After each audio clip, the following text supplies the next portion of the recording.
Hey everyone, welcome back to. Today we're turning up the heat with a mouth-watering recipe, grilled croaker fish. It's the perfect dish for those who love a delightful combination of smoky flavors and succulent fish. So grab your aprons, fire up the grill, and let's get started. Here's what you'll need for this fantastic grilled croaker fish. Fresh croaker fish, cleaned and scaled. Olive oil, lemon sliced. Garlic, minced. Fresh parsley, chopped. Paprika, salt and pepper.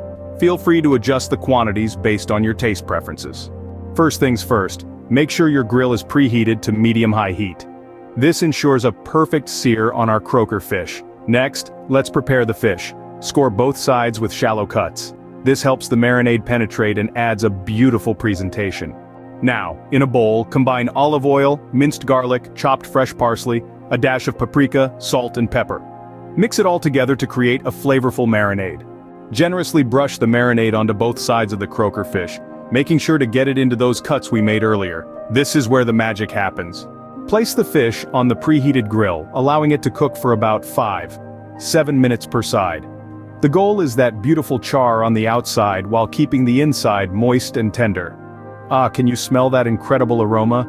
That's the sizzle of perfection right there. Just before we're done, throw some lemon slices onto the grill. Grilling them for a minute or two enhances their citrusy flavor, making them the perfect accompaniment to our croaker fish.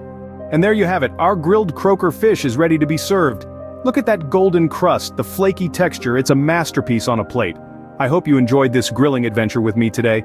If you did, give this video a thumbs up, subscribe for more delicious recipes, and don't forget to hit that notification bell so you never miss a sizzling episode. Until next time, happy grilling.